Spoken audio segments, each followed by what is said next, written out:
Good morning, children. So, last class we have seen about the basic practices of agriculture. In that, irrigation we have seen as what are the methods of irrigation, traditional methods, and modern methods we have seen as. So, today we are going to see about the next basic practices in agriculture is after irrigation. The important thing is we have to protect the crops from weeds. Okay, so today we are going to see the protection of crops from weeds, harvesting and storage. Okay.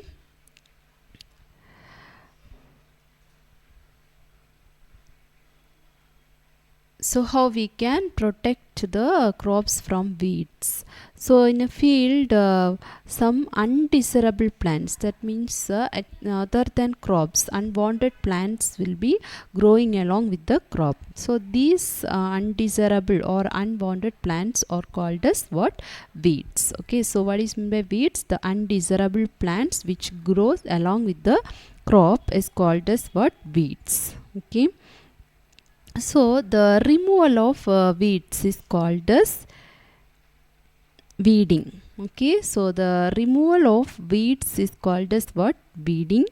Okay, and weeding is necessary because weed will compete with crop plants. Okay, and they will take the water, nutrient, space and light which we are supplying for the crops. Okay, so why we have to remove the weeds means these weeds, if it is growing along with the crops, it will compete with the crops which we are growing for the water, nutrient, space and light. So it is very important we have to remove the weeds which is growing along with the crops. Okay, not only that, it will affect the growth of the crop. Okay, and so how they will affect means some weeds they will interfere even in the harvesting time also. Okay, and it will be poisonous for animals and human beings. Okay, these weeds are poisons. Okay, poisonous means toxic for animals and human beings. So farmers they will adopt many ways to remove weeds and control their growth.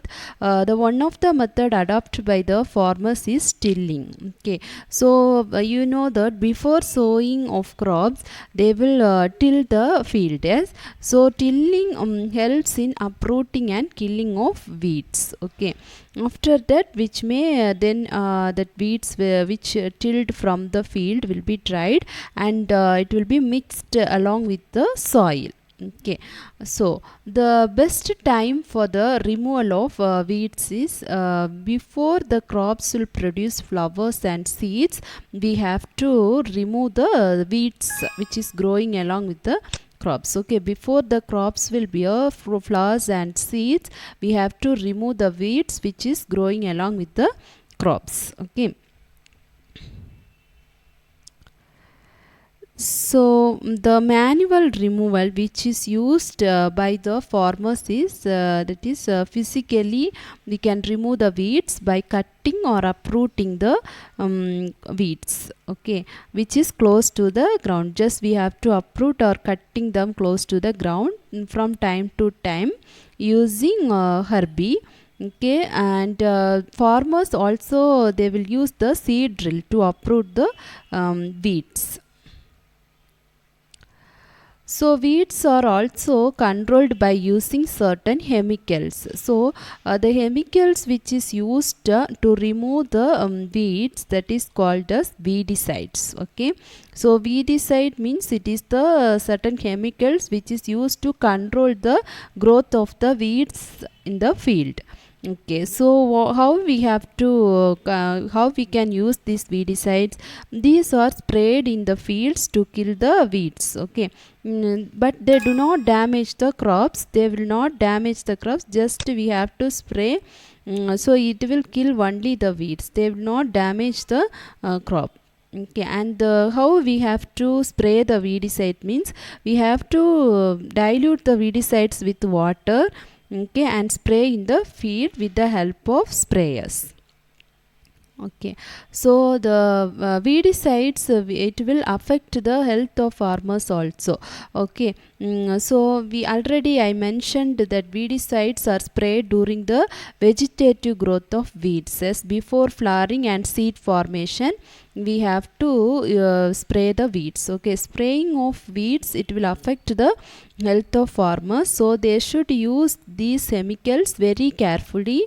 Okay, they should cover their nose and mouth with a piece of cloth during spraying of these chemicals. Okay, so this is about what protection of crops from weeds. Okay, now we are going to see about next thing, that is harvesting. So after the bearing of flowers and seed formation, the crop will be it will be yielded in this. So the cutting of crops after maturing. So after maturation of the crops, we have to cut the crops. Yes, that is called as harvesting. Okay. So usually the cereal crops to mature, for cereal crops it will take 3 to 4 months for its maturation. Okay, and harvesting can be done manually. Okay, and we can use manually by sickle. Okay, by using sickle we can do the harvesting, and we can use machine also for doing harvesting. Okay, so the machine which is used for harvesting is called as, here you can see the machine. Okay, so like tractor it will be. Okay, so just farmers will use manual method also. By using the sickle they will harvest the grains.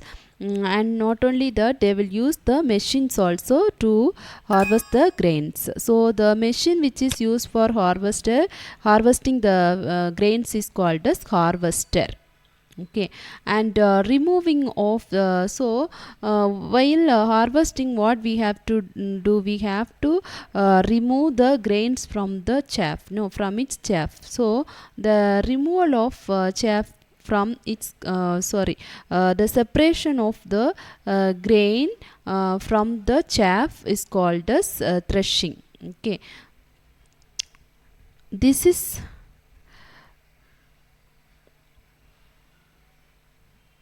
carried out with the help of machine called combine. Okay, yeah, so along with the harvester, they will use a thresher. That machine name is combine. So along with the this harvester only, they will combine this thresher also. So the grains can be separated from the chaff. Okay, so the process of separating the grain from the chaff is called what? Threshing. Okay, so the farmers who is having very less land for cultivation, they will separate the grain and chaff by winnowing method also. So now after harvesting, what we have to do? Storing. Yes, so storing is a very important technique. As after harvested grains, you have to store it. Yes, storing of that product is an important task. Okay, if the crops grain are kept for longer time, they should be safe from moisture, insects, rats and microorganisms. Okay, so if we want to keep safe the grains, harvested grains for longer time, we have to keep it safely. We have to keep away from moisture, insects, rats and microorganisms.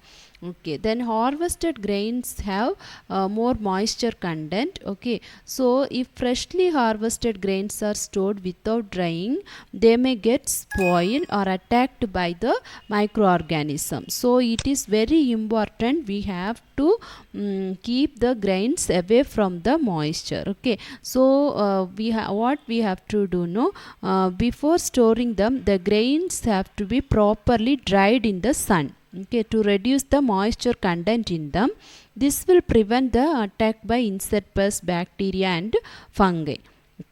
Okay, so after drying it in the sun, we can store it in the store the grains in jute bags or metallic bins. Okay, So large scale of grains can be stored in silos. Here you can see the picture of silos where the grains can be stored for the large scale. So for the large scale productions, grains can be stored